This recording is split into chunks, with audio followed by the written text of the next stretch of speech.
Якутия в мире. Мы рассказываем о якутянах, которые смогли расширить границы мира, живут и работают в разных странах и континентах, но не забывают о родных истоках. Добрый день, дорогие друзья! Сегодня с вами передача «Якутия в мире», и у нас в студии замечательный гость Сергей Протопопов, предприниматель, руководитель IT-компании «Бунтар». Это та компания, которая смогла привлечь крупные инвестиции от таких гигантов, как Сбер, Microsoft, Фонд развития интернет-инициатив. И кроме этого, Сергей продолжает сохранять связи с Якутией, несмотря на то, что проживал во многих странах, да, и сейчас живет, можно сказать, между Москвой и Якутском, да. Добрый день, Сергей. Спасибо, что согласились принять участие в нашей передаче. Ну и традиционно просим рассказать о себе. Да, всем привет. Очень радостно здесь присутствовать. И несмотря на то, что вы меня не видите, голосом я постараюсь быть с вами прямо сегодня, здесь и сейчас. Спасибо большое за представление. И действительно, я якут, я саха, и человек, который никогда не переезжал, да, на самом деле. Хотя пожил во многих странах. Одновременно я до пандемии, например, жил в 4 городах, в 3 странах. И мне всегда почему-то говорили, что вот ты достигнешь успеха, там, заработаешь денег и переедешь. Я всегда удивлялся, почему так? почему вы так думаете, да? И в итоге я оказался сам прав в том плане, что я никуда не переехал. И несмотря на то, что я живу и сейчас, да, преимущественно все-таки вне Якутии, я провожу лето здесь, 2 месяца, там вот это все обязательно, я еще делаю родственный аймахов, так называемый, да, мы собираем там до 356 человек, например, это по линии мамы, поэтому я здесь постоянно.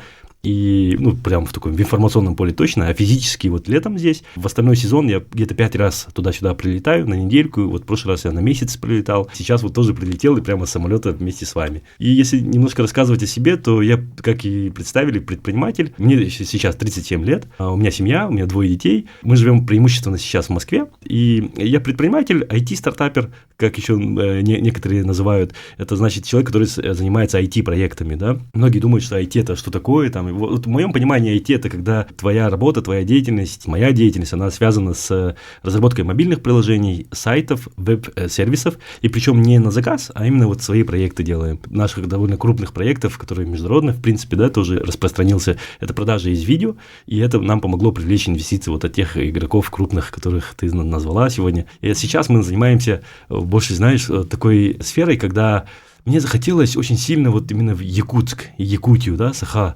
Почему? Потому что, когда еще по 2-му разу как-то тянет, да, и мне уже осознанно хочется, да? Да, мы резиденты технопарка, у меня офис здесь, у меня основная команда здесь сидит, хотя мы уже сейчас распределенная команда, кто-то весь в Казахстане, кто-то в Таиланде, кто-то в США, в разных странах ребята живут, и все это наша команда, да, это мои ребята. Некоторые из ребят со мной уже 8 лет в разработке, в проектах и работают в Бунтар, да, в нашей компании. Так как наш основной офис здесь, я постоянно здесь, поэтому и телом тоже, да, не только делом, но и телом. И мы сейчас запустили такой проект, который прям именно про локацию, про город, про Якутск, про Улусы, про доставку в Улусы. И мы доставляем продукты питания и прочие товары. Можешь немного подробнее рассказать об этом проекте? У нас, знаете, такая же проблема существует в Якутске, хотя, казалось бы, я зимой особо здесь не живу, но эта проблема мне прямо перед глазами. У меня мама здесь живет, мои родные, близкие, да, все.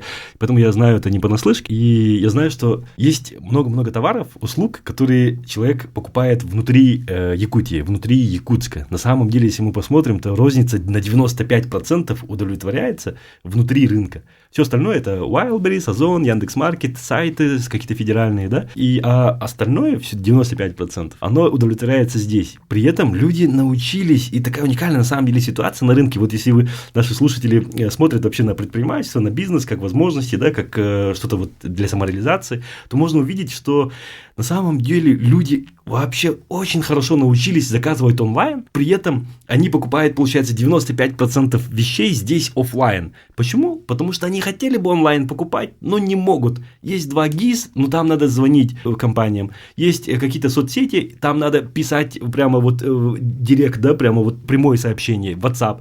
И это всегда такое до курьезных ситуаций. Там, мне 2 штуки таких. Начинает продавец спрашивать, 2 штуки чего, да? И, оказывается, неделю назад вы опубликовали какую-то информацию о каком-то товаре, и вот люди это захотели. По сути, мы решаем эту проблему, когда человек может онлайн заказать товары как в привычном формате, как Wildberries, но внутри рынка, внутри Якутска. И это продукты питания, бытовая химия, хозтовары, одежда, детские товары, все. И вот сегодня мы запускаем косметику. Мне хочется, чтобы люди были красивыми, и поэтому мне захотелось, чтобы, да, они накормлены, теперь пусть будут красивые, да?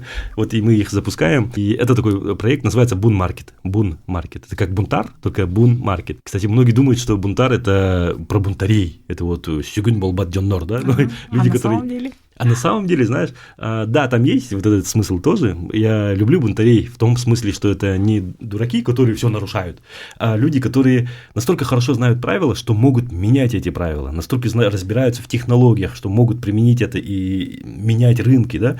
Но еще и состоит из английского слова «бун», «бун», B-O-O-N, «бун», да, читается. Это как синоним слова «good», хорошо, только не хорошо, а благо. Благодарность, благодеяние, благо, и вот это бун. И бун-маркет – это вот маркет или магазин благ. И вообще в этой жизни я такой философии придерживаюсь, что когда ты благодарен кому-то, вот там, Абяя вспомнишь, да, там, бабушку, там, еще кого-то, мне очень нравится вот слово благодарность, и это философия моей жизни в целом. И поэтому это вот слово, как бун, вошло в название компании и сейчас в название проекта. А тар – это сокращенно от таргет, это цель. Поэтому у нас благие цели. И надеюсь, что наши благие цели не приведут нас, как классика бывает, да, в нехорошие места. Я надеюсь, что они действительно будут такими благими местами, куда мы придем и приведем, в том числе вот население Якутска, Якутии, к тому, что вот услуги будут более доступными, товары будут более доступными. Это для бизнеса хорошо, для населения. У нас основная аудитория покупателей – это, например, мамочки с маленькими детьми. Им вот на минуту выйти нельзя. А онлайн заказать очень сложно, практически невозможно. Сейчас это возможно вот с нашим проектом, с Бун Маркет, это приложение. Ну, здорово. Надеюсь, что проект поможет многим и многим жителям Якутии. И классно, что ты упомянул про свою философию, потому что наверняка и твои подписчики, да, и знакомые видят, насколько ты сам позитивен, а насколько ты сам несешь вот эту вот философию в массу, скажем так, да. И мне очень нравится, что ты поддерживаешь наши якутские стартапы, якутских предпринимателей в целом, не теряешь связи. Почему ты это делаешь, можно, да, так, наверное, спросить, и как ты именно помогаешь? Да, очень многие люди говорят: о, это же Сергей Протопопов, там, я широко известен в узких кругах, оказывается, да, я хочу оставаться таким, я не хочу быть прям звездой какой-то или прям как-то, у меня нет тщеславия в таком смысле, да, но у меня есть такое стремление, которое, наверное, каждый человек бережет свое имя, да, и хочет это имя сделать таким, чтобы и внуки гордились там, и как-то, ну, не такой гордостью, когда это вот выпячивается, а такой, что вот у меня дед был классный, да, поэтому я сейчас работаю во многом на внуков, мне кажется, да, вот, и для этого надо мне сейчас самому, да, быть таким интересным человеком, каким-то начитанным и действующим, помогающим другим людям, и мне это нравится еще, более того. Мне это подтверждается постоянно тем, что вот моими активностями в соцсетях, когда я вот что-то пощу, говорю о том, что думаю, да, делюсь, и удивительно вот то, как я делюсь чувствами, мыслями, какими-то инсайтами, вот размышлениями, да, делюсь опытом, который вот прям системно раскладываю, и людям это помогает, и мне пишут: это помогло мне там в том-то, и это меня так вдохновляет. И вот еще во времена, когда игровая индустрия, да, вот у нас компьютерные игры вот развивались, я там непосредственно участие принял вот в создании, например, компании Майтона, и вот 7 лет строил эту компанию, и тогда мы еще применяли такой метод, как мы молодые ребята совсем были, 20 лет, и вот когда уже раскрутились, уже достаточно хорошо значимы были, нам было 24, наверное, где-то примерно так, вот, и мы ходили по школам, выступали для школьников и говорили о том, как круто войти, да, и работать, и не унижая или не уничижая момента того, что можно и на заводе поработать, и в хатоне поработать, у меня отец фермер, да, ну, мы говорили про свою сферу, что вот классно здесь работать, и казалось, тогда мы просто впустую это говорим, что это может быть когда-нибудь что-нибудь, а сейчас я реально получаю ребят, которым сейчас вот по 25, даже по 30 лет, которые подходят ко мне и говорят: ты у нас в школе был, ты сказал это, поэтому я сейчас айтишник, работаю там в Тинькове, в Сбере, в Майтона, в Индрайвере, да, или где-то, и они рассказывают свои истории жизни. все, что мы живем, это истории, которые мы рассказываем. И я слышу от них их истории, и я слышу, как в эту историю вплетен я, или мои проекты, или та работа, которую я делал, или через людей иногда, да, это. И, знаете, это такой кайф, такой прям чувствуешь джол, да, вот счастье прям. И ради таких моментов, мне кажется, стоит жить. Поэтому я прям связан с Якутией навсегда, я считаю. И где бы я ни жил, если даже я буду жить преимущественно еще где-то, да, в каких-то местах, я буду приезжать, я буду здесь в информационном поле точно. А скажи, пожалуйста, как вот вообще пришла идея, да, наверное, распространять, скажем так, свою философию? Надо до этого уровня вырасти или изначально вот в тебе это было?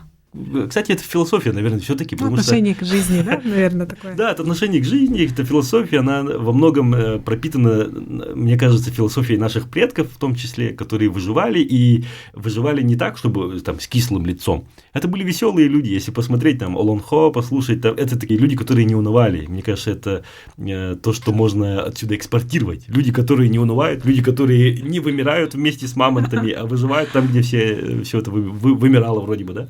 И делают здесь такие интересные вещи, как вот, IT-парк, например, тот же, да, вот мне нравится вот эта история. А скажи, пожалуйста, вот твой оптимизм, наверняка он помогает еще общаться, в бизнес-сообществах, да, и я знаю, что практически ты выступаешь амбассадором Якутии в предпринимательской среде, в том числе там в общении с крупным бизнесом. Можешь немного об этом рассказать? Да, хорошо. Вот как раз отвечая на предыдущий вопрос дополнительно, да, раскрывая вот философия или не философия. Все-таки, видимо, философия, потому что это помогает, это как, знаете, стержень. И люди, которые достигли высот, действительно, это и материальных высот, да, в плане того, что есть, например, там Игорь Рыбаков, да, это миллиардер из списка Forbes, прям номер 76, богатейшие люди, там топ-100 богатейших людей России, у него заводы, 60 заводов, Технониколь. И вот, казалось бы, что он мог во мне такого найти, чтобы вот, мы пили чай, прям чаевничали, сидели, болтались, смеялись до 4 утра, до 5 утра и делали это регулярно. Видимо, он находит вот как раз вот этот стержень, философию, которая не только моя, да, я думаю, это моего народа, я думаю, еще, и моей сферы, вот людей, которые вот в сфере IT, например, тоже, да, вот эта философия, она вылилась в итоге в командную работу еще с одним предпринимателем очень ярким, это Оскар Хартман. Вот на днях, буквально 2 дня назад, у нас с ним был совет директоров, он в совете директоров нашей компании, и мы обсуждали вот с видом на центр Москвы, обсуждали разные вопросы деловые, и издали несколько лет назад, 4 года назад, книгу «Просто делай просто». Вот если из книг посоветовать что-то, я вот посоветовал бы эту книгу почитать. Это книга, которая стала, знаете, вот в России самая читающая нация. Бестселлером считается 3000 книг, которые проданы в течение года. 3000 книг, если ты продал за год, ты автор бестселлера. И Оскар мне говорит, когда мы только познакомились еще в 2019 году, он говорит, продай мне 6000 за 6 месяцев. И мне удалось сделать так, что вот и с командой, да, мы вместе так отработали, что 17,5 тысяч книг продали за 2,5 месяца. А за год, последующий, за 2020 год, мы продали больше 160 тысяч книг. И это оказалось абсолютным прорывом на уровне России, СНГ и даже мира во многом, потому что на нас выходили со всех стран, да, издательства, как вы это делаете, да, говорят. Вот, и нам удалось продать огромное количество этих книг. Это бестселлер абсолютный там по версии Wildberries, Озон, АСТ, Эксмо, крупнейших издательств мира, не только России. Это философия вот этой книги, она в том числе и от меня впитала. Там есть благодарность мне, там, и нашей команде, да. И эта книга была издана якутской компанией. Мы издательство еще, получается, не просто IT-компания, мы издатели вот этого бестселлера абсолютного по 2020 года. И сейчас эта книга тоже активно покупается. Поэтому, мне кажется, да, позитивный взгляд на жизнь в целом, он способствует коммуникации, и мы действительно как-то носители вот этой философии «просто делай», например, да, или «делай просто». И в философии позитивного взгляда на жизнь мы друг к другу тянемся. И вот, и в том числе в этой сфере, в этой философии, вот эту философию разделяют такие богатейшие люди мира или активнейшие люди мира. Они не просто богатые, потому что унаследовали, это действительно люди, которые своей работой достигли очень больших высот, и с ними можно работать. С ними можно работать на равных. Вот так. Интересные мысли. Есть, кстати, еще такая идея, да, наверное, что у жителей Якутии в принципе есть склонность к предпринимательству. Ты с этим согласен или нет? Я соглашусь с этим. Я думаю, что если мы возьмем и там в процентном соотношении, там статистическими методами возьмем, то, наверное, увидим, что среднестатистический якутский человек более подготовлен быть предпринимателем, чем там, ну, каких-то других, может быть, регионах, да. Ну, могут ребята из других регионов, наверное, поспорить, но, тем не менее, я думаю, что в целом условия жизни, вот когда ты заперт, по сути, в теплом месте, потому что, ну, на месяцев 9 практически, да, когда у тебя есть ограничения там из-за температуры на улице, минус 60, минус 50, туман, ничего не видно, особо там не погуляешь, то у тебя уже возникает желание что-то крафтить, ну, то есть руками что-то делать, а это надо, значит, дальше куда-то продавать, например, что не хранить же у себя все это, да, и в целом это позволяет вот усидчивым людям, а все якутские люди, по сути, усидчивые, это здесь иначе невозможно, это позволяет, мне кажется, размышлять. А человек, который размышляет, он ловит такое состояние осознанности, когда он думает, рефлексирует, да, думает о том, о сём, и о будущем, и о прошлом. И вот на рубеже вот этих мыслей обычно и возникают такие бизнес-мысли, предпринимательские идеи. И вот тут, да, действительно, мне кажется, что у якутских людей есть некий карт-бланш, некое преимущество. Если посмотреть вообще, наверное, на твой опыт, да, вот проживания за рубежом и в столице нашей страны, по чему обычно ты больше всего скучаешь? И, как ты уже ранее сказал, осознанно возвращаешься в Якутию, осознанно сохраняешь и развиваешь связи с республикой. Как это было в самом начале твоего пути, да, и как это сейчас? В самом начале пути я впервые начал путешествовать еще в детском возрасте. Мы с родителями так получилось, что по работе отца переезжали в Кыргызстан, например. Это 96-й год вообще, да. Мне было 11 лет. И там у меня первый, кстати, предпринимательский опыт прям такой серьезный появился, когда у меня 1,5 года был свой компьютерный клуб игровой такой, где мы PlayStation, Sega Mega Drive, и я зарабатывал по нынешним меркам, если смотреть, около 200 тысяч рублей. Где-то там 5-6 раз больше, чем взрослые зарабатывали в среднем в этом городе, да, в городе Ош. Потом, ну там мы 4 года почти жили там, я 9 класс там закончил, да, потом школу закончил в итоге в Нерюнгере, то есть опять, видите, переезды, смена школ, смена комьюнити, сообщества, да. А во взрослом уже возрасте я много ездил уже в Москву, в Сколково у нас был первый офис, например, из якутских вообще компаний, да, структур. Потом я до пандемии, например, проживал 2-3 месяца в году в Лос-Angeles, ну, Сан-Франциско, Лос-Анджелес, вот западная часть в США, да. Потом 3-4 месяца я жил в Таиланде или Юго-Восточной Азии. В 2011 году и до 2012 года я проживал в Гонконге и тоже много путешествовал по югу Китая. У меня такой опыт наработался, жизненный, наверное, уже можно считать, когда я понимаю, что у человека, у которого есть корни, и который не просто, знаете, вот говорит, вот у меня вот там корни, они засохли, нет контактов, ну они есть там, были там. Тот человек, который поливает эти корни, это значит приезжает на эгэх, например, да, или который приезжает и устраивает эгэх, или который просто приезжает и с друзьями делает тусовки, да, как такие на шашлыки, там, это вот как поливка корней во многом. И это чувствуешь не только ты, но и люди, которые с тобой взаимодействуют по разным вопросам, темам, они это чувствуют, и они тянутся. Они, когда ты рассказываешь про Якутию, вот меня уже, кстати, не первый человек, уже много людей называют амбассадором Якутии, потому что я обожаю Якутию, да, это моя родина, наверное. И я обожаю не только потому, что это родина, а объективно есть очень много моментов, почему можно обожать и любить Якутию. И мне некоторые люди в директе даже после таких моих разных сторисов и прочих пишут, почему я не якут. Вот в таком духе, да. То, что у нас есть самобытность, традиции, и если не уходить в какие-то перекосы слишком, да, то иногда бывает такое наблюдается, и объективность некоторую сохранять, и позитивность, то у нас очень классная культура. Это экспортируемо в рамках контакта тет-а-тет с другими людьми, в рамках семейных контактов, в рамках деловых контактов, и это круто. Поэтому, когда ты поливаешь, и плюс ты набираешь здесь команду, человек, если он в предпринимательстве, если он в бизнесе, он настолько крут, насколько крутая у него команда. И вот в этом плане мне, конечно, очень везет. Я нахожу классных людей в Якутске и в Якутии. И не только это, конечно, здесь, но у меня все-таки кор-команда, основная команда – это якутские ребята. Хотя много есть и из Израиля ребята и прочее. Но я вижу, что у нас есть такой, не знаю, незримый контакт, когда ты сказал «Этя». И все поняли, да, вот в таком духе, мунях там, что-то такое. И это, конечно, дает преимущество, когда ты билингв, еще и, да, русско-якутский, да, тогда вообще преимущество. У нас в программировании все ребята билингвы, когда одновременно думают на якутском и на русском, и это им помогает на английском, по сути, программировать сложнейшие продукты. Мне кажется, вот поливать корни, не забывать про свою страну, про малую родину, огромную малую родину. Это не просто дань уважения, а это еще и такой прагматичный подход, когда ты понимаешь, что ты силен, если ты здесь, и не просто уехал и все. Очень такое крутое послание получилось на самом деле. И тут хотелось бы спросить про будущее. Ты вот как раз упомянул, что есть дети. Какие вот мысли, какие вот, не знаю, навыки ты хочешь, чтобы были развиты в твоих детях?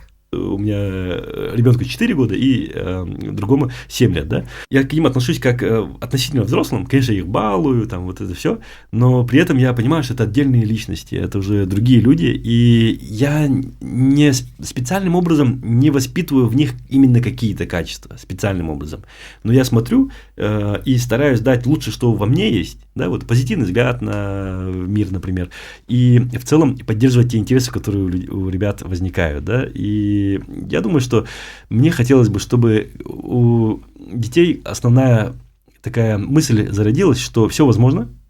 Мне очень хочется, чтобы вот это было, что жить надо так, чтобы об этом можно было рассказывать открыто, и чтобы можно было делать так, чтобы ты со всеми современниками был, относительно со всеми современниками был в дружбе, чтобы ты мог с ними делать любые проекты, что ты можешь быть полезен не только вот где указали, а в любом месте, где тебе интересно. Вот так. И на этой ноте, наверное, хочется попросить тебя сказать пару слов, наверное, пожеланий нашим слушателям.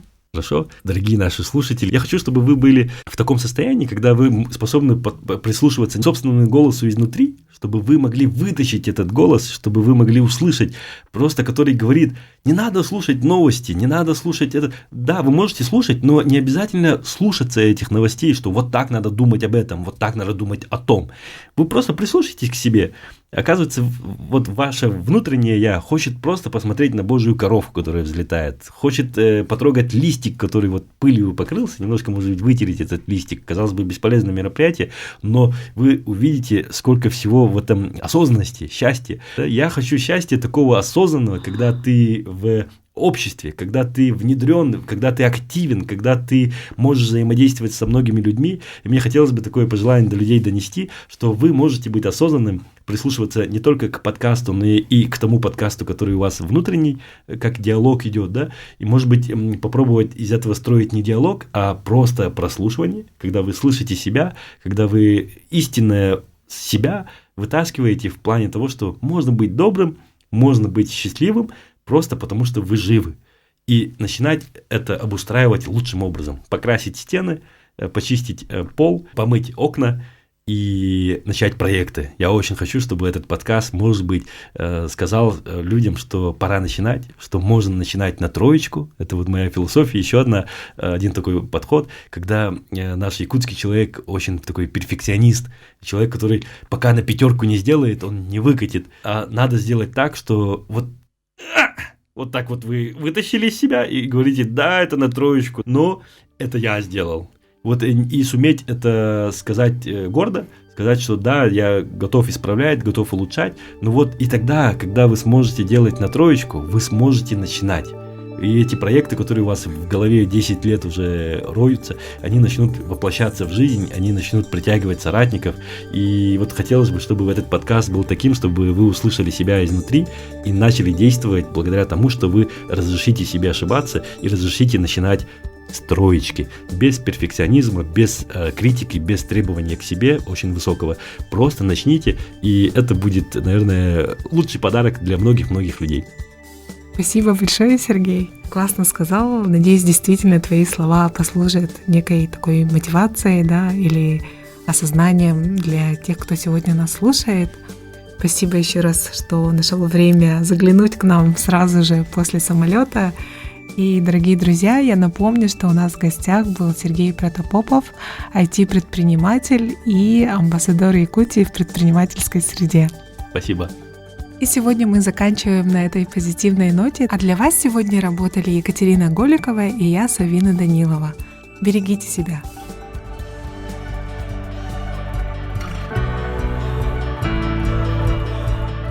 Якутия – это земля, которая навсегда оставляет в жизни и памяти людей свой неизгладимый след, особые чувства. Для кого-то это повод для гордости, что этот край навсегда остался в их сердце родиной, другим, что они смогли прикоснуться к его истории, самобытности и красоте. Желаем героям нашей передачи добрых дорог, которые приведут их к успеху, энергии, оптимизма и счастья.